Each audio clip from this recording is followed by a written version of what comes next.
Hello guys, আমার নতুন একটি ব্লগ আপনাদেরকে স্বাগতম। আজকে আমরা যাচ্ছি মিয়াজিমাগুচি। সকাল সকাল বের হয়ে পড়েছি, অনেক ঠান্ডা। প্রথমে আমরা সাইকেল নিয়ে বের হয়েছি।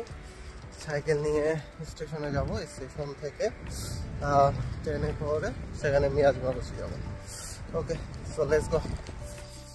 প্রথমে আমরা সাইকেল নিয়ে সাইজো স্টেশনে পৌঁছে সাইজো স্টেশন থেকে মিয়াজিমাগুচি স্টেশনের টিকিট কেটে নিলাম। সাইজো স্টেশন থেকে মিয়াজিমাগুচি স্টেশনের ভাড়া 990 টাকা। আমরা মিয়াজিমাগুচি স্টেশনে পৌঁছে মিয়াজিমাগুচি স্টেশন থেকে ফেরিঘাট 5 মিনিট হাঁটলে আপনারা মিয়াজিমা ফেরিঘাট পেয়ে যাবেন।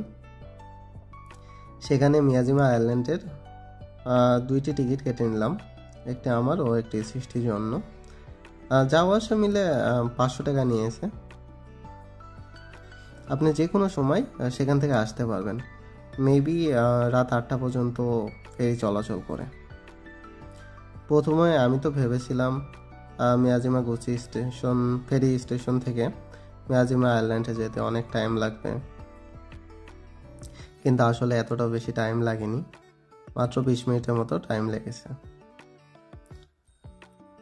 ফেরিতে উঠে আমি কিছু প্রকৃতির ছবি তোলার চেষ্টা করছিলাম। আসলে আইল্যান্ডটি অনেক সুন্দর, সাথে বাচ্চারাও ফেরিতে অনেক খেলাধুলা করছিল, অনেক আনন্দ করতেছিল, অনেক জাপানিজও ছিল।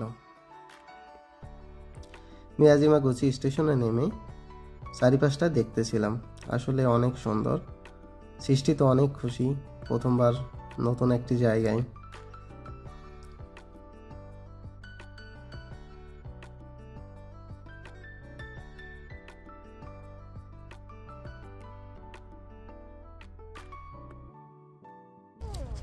সো ফাইনালি মিয়াজিমাগুচিতে আমরা পৌঁছে গেছি।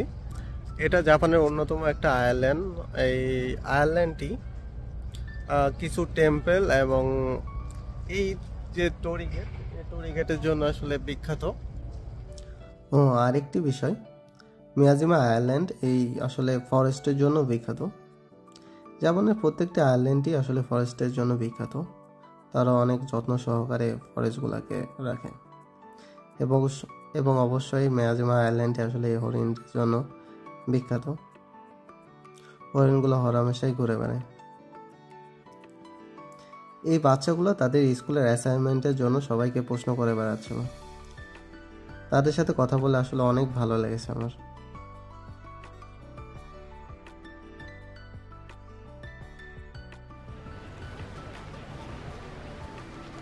Finally, in front of Torigate, the famous Torigate.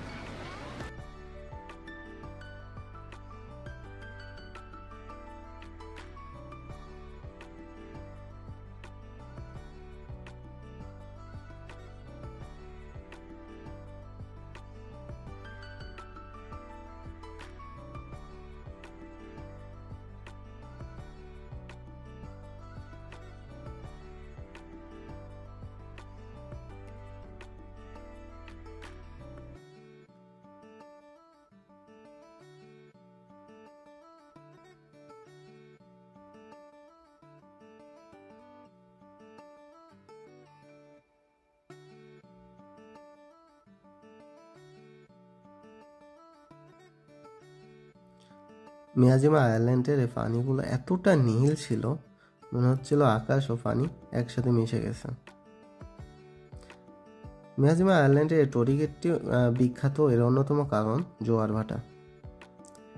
ভাটা পড়লে টরিগেটের নিচে পানি চলে যায় এবং জোয়ার আসলে টরিগেটটি আবার পানিতে ডুবে যায়। সো টরিগেটটি দেখার পরে আমরা আশেপাশের বিভিন্ন অনেক জায়গা আছে যেগুলো আসলে ঘুরে দেখা যায়। আমরা সেগুলো ঘুরে ঘুরে দেখতেছিলাম।